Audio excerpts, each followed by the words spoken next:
அறநிலைத்துறை அமைச்சர் ரமேஷன் அவர் என்ன கேட்குறா, திமுக ஆட்சி காலகட்டத்தில் தூங்கிட்டு இருந்தீங்களா?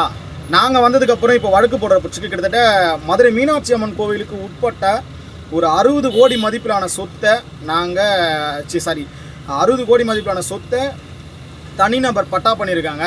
இதற்கு நீங்கள் எந்த நடவடிக்கையும் எடுக்கலன்னு சொல்லிட்டு சொல்கிறாப்புல. நாங்கள் எந்த நடவடிக்கை எடுக்கலன்னு சொல்லிட்டு உங்களுக்கு எப்படி தெரியும்? கிட்டத்தட்ட 5 பேர் மீது சேகர் பாபு அவர்களுடைய முன்னாள் அமைச்சர் சேகர் பாபு அவர்களுடைய தலைமையில் 5 பேர் மீது வழக்கு தொடரப்பட்டுச்சு. சரிங்களா? என்னன்னே தெரியாமல் ஏதாவது ஒன்று சொல்லணும், ஏதாவது பேப்பரில் நம்மளுடைய ஃப்ளாஷ் நியூஸ் வரணும், ரீல்ஸ் போடணும், இதுக்காகவே பார்த்தீங்கன்னா ஏதாவது ஒன்று நோண்டி எதனா ஒன்று எடுக்குது.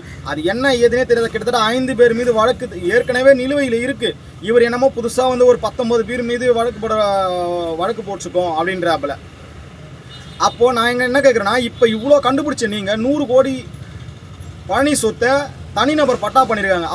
அப்போ எதுவுமே நீங்கள் இது போல் கைது நடவடிக்கையோ இல்லை வழக்கு தொடரப்படலையே. அது ஏன் அப்போ 100 கோடி அமைக்கலாம்னு சொல்லிட்டு பிளான் பண்ணிட்டீங்களா? ஆனால் 100 கோடி அமைக்கலாம்னு சொல்லிட்டு அப்படியே பிளான் பண்ணிட்டீங்க. எதிர்கட்சிகள்லாம் கொடுத்த அழுத்தத்தினால என்ன பண்ணீங்கன்னா, ஒரு கண்ணை துடைக்கும் வகையில் கண்ணை கற்ற காட்டில் விடுற கதியாக என்ன பண்ணுறீங்கன்னா, 11 பேர் மீது வழக்கு போடப்படுறீங்க. 11 பேர் மீது வழக்கு போடப்பட்டு அதில் 5 பேரை வந்து பார்த்தீங்கன்னா கைது பண்ணுறீங்க. 5 பேரில் 2 பேரை சோழி முடிச்சு விட்டீங்க. ஒரு ஆள் வந்து லாக்அப் மரணம், ஒரு ஆள் ஐசியூவில் இருக்காப்புல, இன்னும் 3 பேர் இருக்காங்க. அந்த 3 பேருக்கு பயத்தை காட்டுறதுக்காகவே நீங்கள் லாக்அப் மரணம் பண்ணியிருக்கீங்களா இல்லையா? அது மட்டும் இல்லாமல் காவல் நிலையத்தில் நீங்கள் கூட்டு போகிறதுக்கு முன்னாடியே, ஆஜர்படுத்துறதுக்கு முன்னாடியே நீங்கள் மருத்துவ பரிசோதனை பண்ணியிருப்பீங்களா மாட்டீங்களா?